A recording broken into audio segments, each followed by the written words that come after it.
Bismillahirrahmanirrahim. Assalamu alaikum. Students, my name is Ahmed Nadeem and I am your teacher for statistics. Last lecture में हमने sampling distribution of proportion को study किया था और आज उसी सिलसिले का एक और क्वेश्चन हम सॉल्व करेंगे। तो चलिए बोर्ड की तरफ देखते हैं और क्वेश्चन को सॉल्व करते हैं। सबसे पहले क्वेश्चन की स्टेटमेंट को अंडरस्टैंड करेंगे। A population consist of n is equals to 4 numbers. n is equals to 4 numbers. Understood बात है कि अगर 4 की बात हो रही है तो वो 4 नंबर्स को रिप्रेजेंट कर रहे हैं। कौन कौन से नंबर्स हैं? 1, 3, 4 और 5।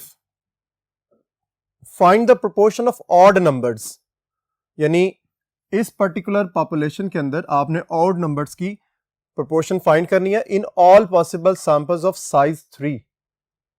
जरा स्टेटमेंट की जो सीक्वेंस है उसकी जो जनरेशन हो रही है वो आपने अंडरस्टैंड करनी है कि all possible samples of size 3, इसका मतलब है पॉपुलेशन में 4 एलिमेंट्स हैं और सैंपल के अंदर 3 एलिमेंट होंगे। वहां से आपने क्या करना है कि ऑल पॉसिबल सैंपल्स को जनरेट करना है। That can be drawn without replacement. The technique जो हमें जरूरत है कि जिसको हम आइडेंटिफाई करेंगे और उसके मुताबिक हम अपने सैंपल्स को जनरेट करेंगे। सो विदाउट रिप्लेसमेंट टेक्निक है फ्रॉम दिस पॉपुलेशन। उसके बाद कहा गया है construct the sampling distribution of sample proportions, यानी जो सैंपल्स बनाएंगे आप उन सैंपल्स से जो प्रोपोर्शन कैलकुलेट करेंगे और फिर उस प्रोपोर्शंस को यूज करके आप सैम्पलिंग डिस्ट्रीब्यूशन बनाएंगे। And find the mean and the variance of this distribution. कौन सी डिस्ट्रीब्यूशन? इस डिस्ट्रीब्यूशन का नाम है sampling distribution of sample proportion, यानी sampling distribution of sample proportion से आपने जो कैलकुलेशंस करनी है वह है मीन और वेरिएंस की। जब मीन और वेरिएंस फाइंड कर लेंगे तो फिर उसके बाद कहा गया है कि ये 2 रिजल्ट्स हैं जो कि आपने प्रूव करने हैं। ठीक है जी। अब रिजल्ट की प्रूव करने की तरफ मूव करेंगे। तो सॉल्यूशन में हम सबसे पहले, आप लोगों को लास्ट कुछ लेक्चर से आइडिया हो गया होगा कि हम स्टार्ट करते हैं n से। n कौन कौन से नंबर्स हैं?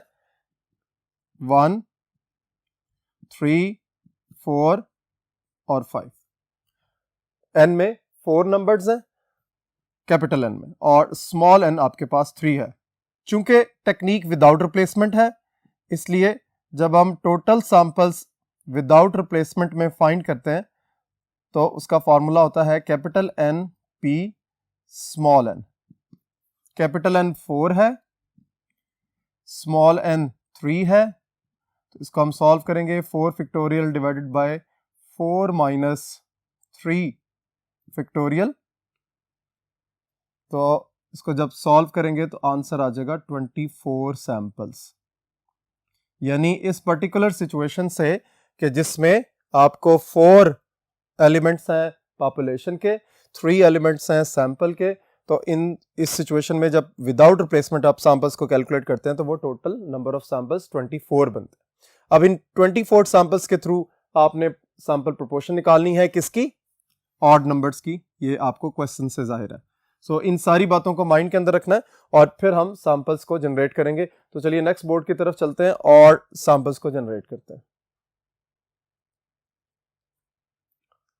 जी, सबसे पहले ट्री बना लेंगे। हमारे पास अगर पॉपुलेशन को देखें तो 1, 3, 4 और 5, ये 4 मेंबर्स हैं पॉपुलेशन के। तो देखिए सबसे पहले क्या होगा, अगर 1 को सिलेक्ट कर रहे हैं तो सेकंड ऑप्शन हमारे पास क्या होगी? 3, 4 और 5। ठीक है, क्योंकि विदाउट रिप्लेसमेंट है तो 1 को सिलेक्ट करने के बाद 1 वापस पॉपुलेशन में एग्जिस्ट नहीं करेगा। देन जब आपने 1 और 3 सेलेक्ट कर लिया तो फिर आपके पास 2 ऑप्शंस हैं थर्ड एलिमेंट के लिए, और वो कौन कौन सी हैं? 4 और 5। यानी थर्ड पोजीशन के लिए या थर्ड एलिमेंट के लिए आपके पास 4 और 5 एग्जिस्ट करेगा। जब आप 1 और 4 को सेलेक्ट कर लेते हैं तो फिर आपके पास ऑप्शन क्या बचेगी? 3 और 5। और जब आप 1 और 5 सेलेक्ट कर लेते हैं तो फिर आपके पास 2 ऑप्शंस एग्जिस्ट करेंगी, 3 और 4। इस तरह 1 से आपके टोटल सैंपल्स कितने जनरेट होंगे? जरा गौर से देखिए। 1 3 4 1 3 5 1 2 3 4 5 6 सैंपल्स जनरेट होंगे 1 से। अब उसके बाद हम आगे मूव करेंगे और देखेंगे कि 3 अगर आपके पास फर्स्ट प्लेस पर है तो फिर हमारे पास कौन कौन सी ऑप्शंस हैं, 1, 4 और 5 as a second element. Second element उसका 1 और 4 और 5 में से हो सकता है। अगर आप 3 और 1 को सेलेक्ट कर लेते हैं तो थर्ड पोजीशन के लिए आपके पास 4 और 5 होगा। सिमिलरली 3 और 4 को सेलेक्ट करने के बाद थर्ड प्लेस के लिए आपके पास 1 और 5 होगा। एंड देन फाइनली 3 और 5 अगर आप सेलेक्ट कर लेते हैं तो फिर 1 और 4 आपके पास दो ऑप्शंस एग्जिस्ट करेंगी। इसी तरह अगर आप फर्स्ट प्लेस के लिए 4 को सेलेक्ट करते हैं तो फिर आपके पास ऑप्शंस बचेंगी 3, कौन कौन सी, 1, 3 और 5।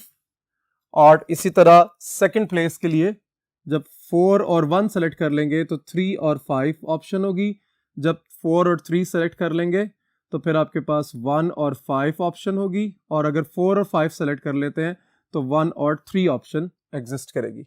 इसी तरह आगे चलेंगे।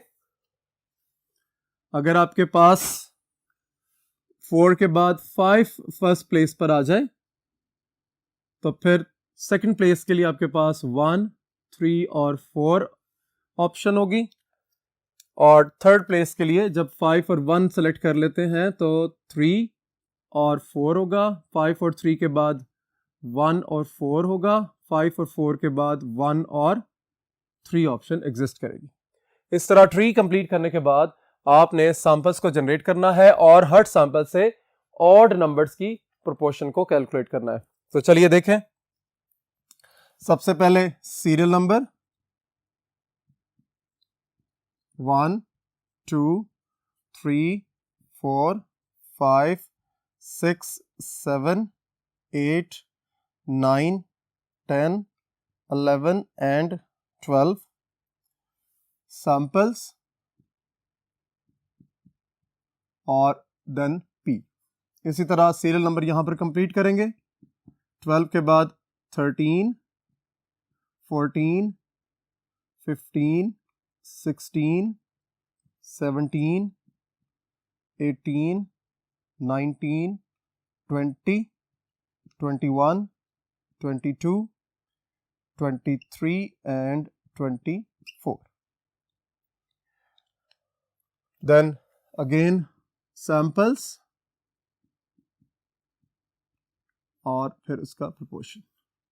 तो देखिए सैंपल को जनरेट करेंगे और देखिए मार्कर की टिप को 1, 3, 4, 1, 3, 5, 1, 3, 4, 1, 3, 5, then 1, 4, 3, 1, 4, 5, 1, 4, 3, 1, 4, 5, then 1, 5, 3, 1, 5, 4।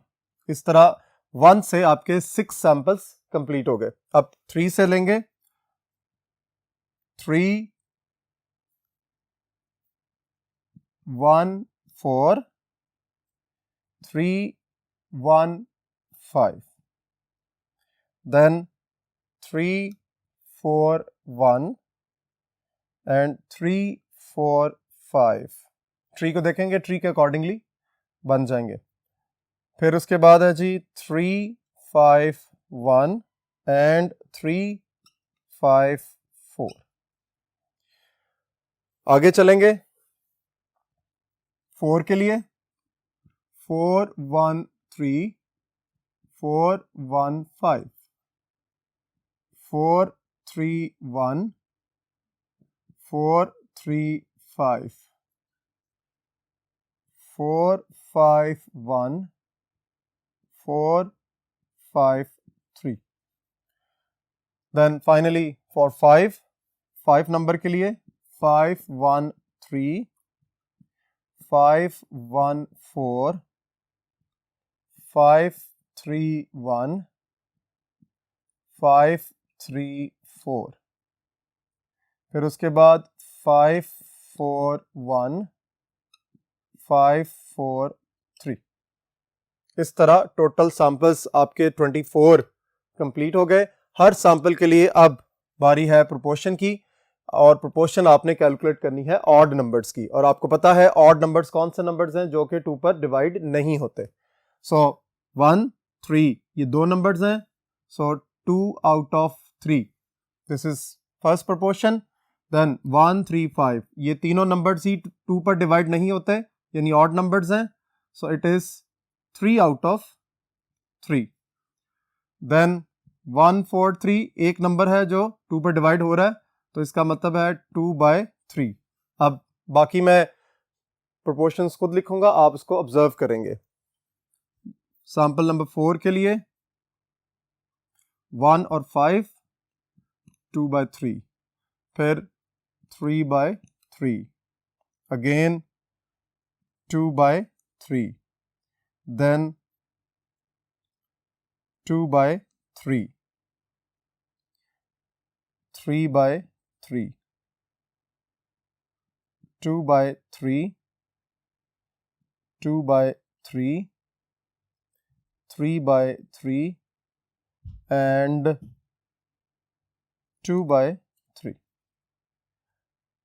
नेक्स्ट देखिए 2/3, then 2/3, 2/3, then 4 आपके पास है even number, so it is 2/3, then 2/3, again 2/3, 3/3, 2/3, 3/3,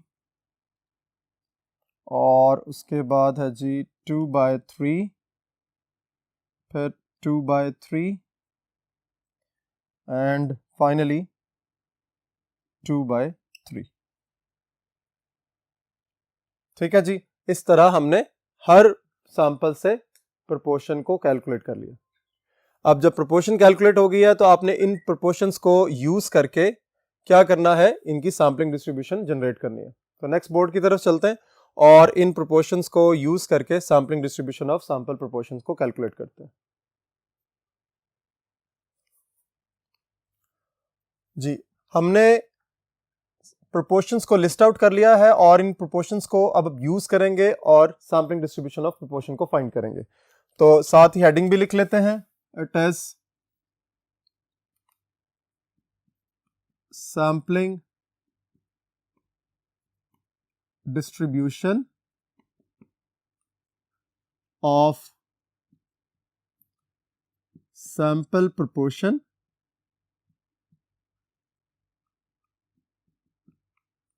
और वो है जी ऑड नंबर्स, यानी हमने प्रोपोर्शन जो कैलकुलेट की है वो ऑड नंबर्स की कैलकुलेट की है। तो सीरियल नंबर लिख लेते हैं, सीरियल नंबर, उसके बाद proportion, tally bars, then frequency. तो अगर आप गौर से देखें प्रोपोर्शन की लिस्ट को तो आपको दो ही नंबर्स नजर आएंगे प्रोपोर्शन के अंदर, इट इज 2/3 एंड 3/3, यानी प्रोपोर्शन के जो नंबर्स हैं या तो 2/3 के अंदर नजर आ रहे हैं या 3/3 में। तो हमारे पास दो ही प्रोपोर्शन की ऑप्शंस हैं, वो कौन कौन सी हैं जी?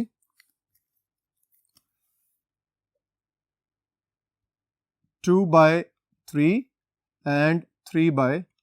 तो इसका मतलब है दो ही प्रोपोर्शंस जो हैं वो एग्जिस्ट कर रही हैं। अब इनको काउंट कर लेंगे और इनकी टेली बार्ट्स के मुताबिक इनकी फ्रीक्वेंसी को पुटअप करेंगे।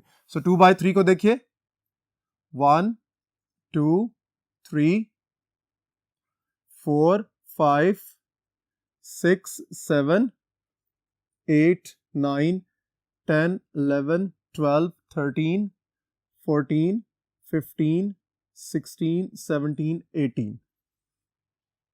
ठीक है जी, 18 आपके पास हैं, 1 2 3 4 5 6 7 8 9 10 11 12 13 14 15 16 17 18 और इस तरह ये 18 नंबर लग गया। अब 3/3 की ऑप्शंस को देखिए, जो काउंटिंग करेंगे 2, 3, 4, 5 and 6.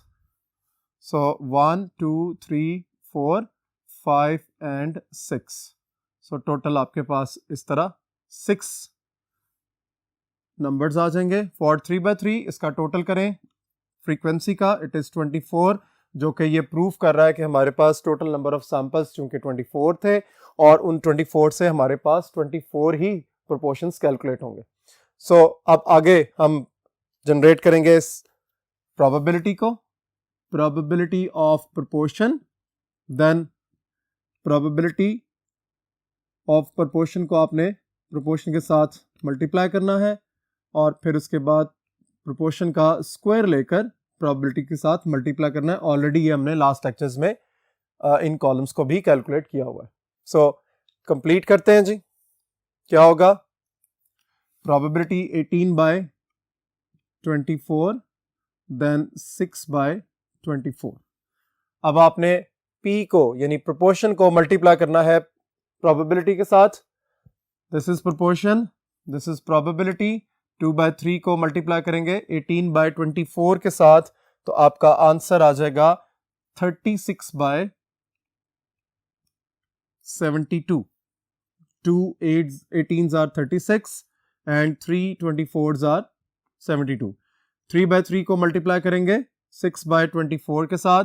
3 6 are 18 and 3 24s are 72. So it is 18/72. आगे स्क्वायर करेंगे. देखिए 2/3 का स्क्वायर करेंगे, इट वुड बी 4/9.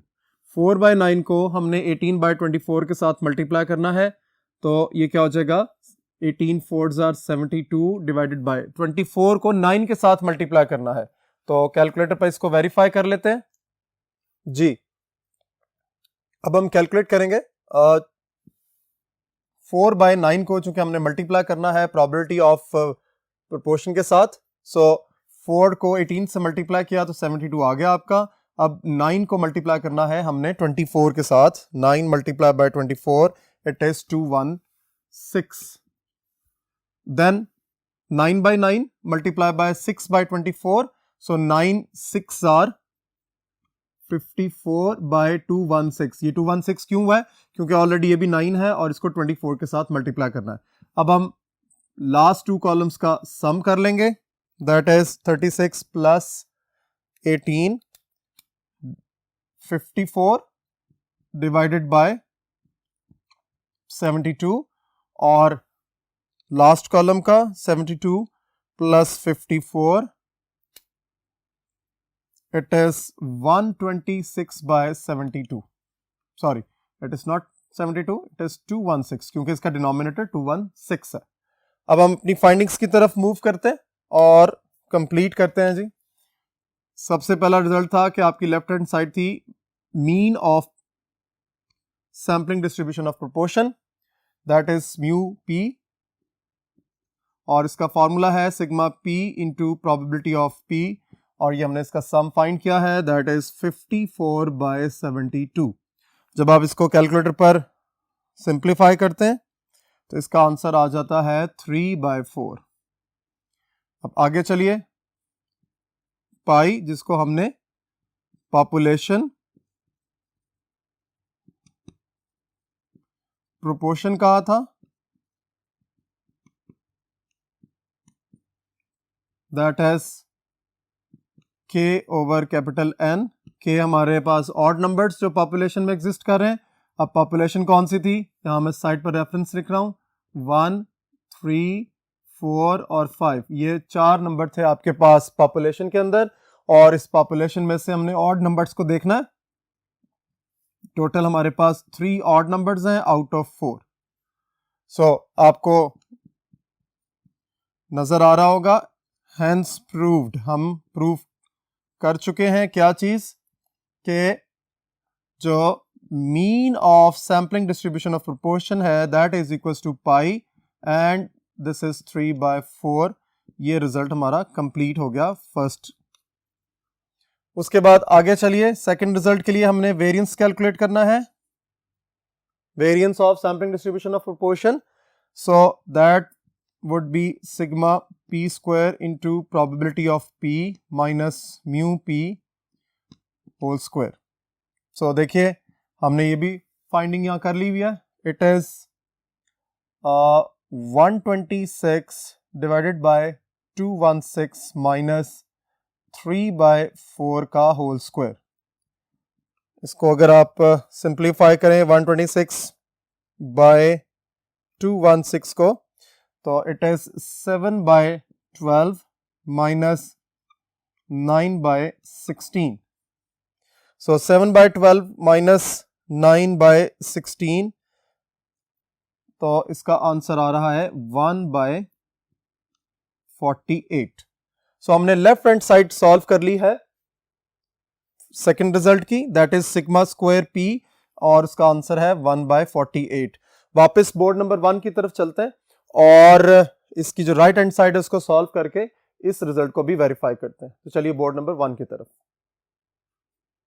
जी, हमने रिजल्ट्स फाइंड कर लिए हैं. Sigma square p is equals to 1/48 और पाई की वैल्यू जो पॉपुलेशन प्रोपोर्शन थी वो भी हमने फाइंड कर ली है 3/4. हमें पता है स्मॉल एन की वैल्यू 3 है, कैपिटल एन की वैल्यू 4 है. अब हम राइट हैंड साइड सॉल्व करेंगे और आप लोग देखेंगे कि राइट हैंड साइड में क्या कुछ हमें रिक्वायर्ड है. Pi into 1 minus pi divided by n times capital n minus small n divided by capital n minus 1. अब हमने वैल्यूज को सब्स्टिट्यूट करना है. पाई की जगह 3/4 लिखेंगे, फिर 1 minus 3/4 divided by 3, small n उसकी वैल्यू 3 हो गई, टाइम्स यानी मल्टीप्लाई होना है 4 माइनस 3 डिवाइडेड बाय 4 माइनस 1.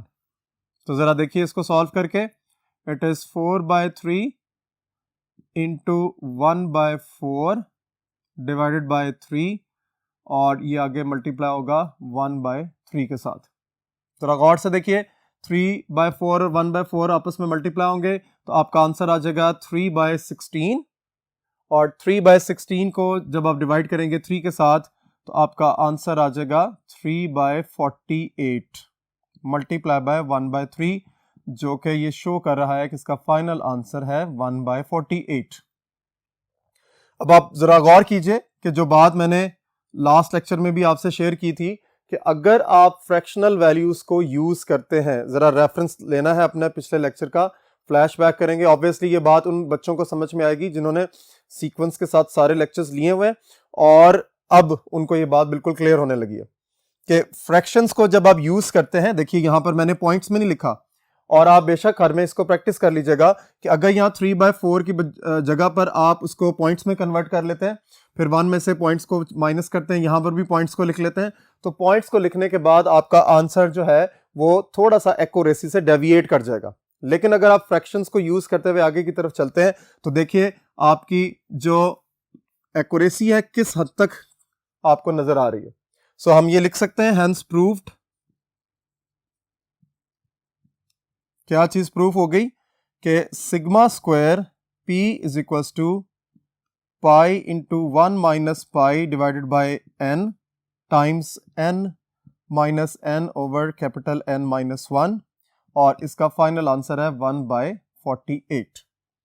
सो ये सेकंड रिजल्ट भी आपका प्रूफ हो गया. फर्स्ट रिजल्ट हमने इससे पिछले बोर्ड पर प्रूफ किया है. होप आज का लेक्चर आपको यहाँ पर अच्छे तरीके से क्लियर हो गया होगा. इसको जरूर प्रैक्टिस करें और जो मैंने आज इंपॉर्टेंट पॉइंट डिस्कस किया इसको भी माइंड के अंदर रखें. अपना और अपनी फैमिली का बहुत ख्याल रखिए. इंशाल्लाह नेक्स्ट लेक्चर में मुलाकात होगी. अल्लाह हाफिज.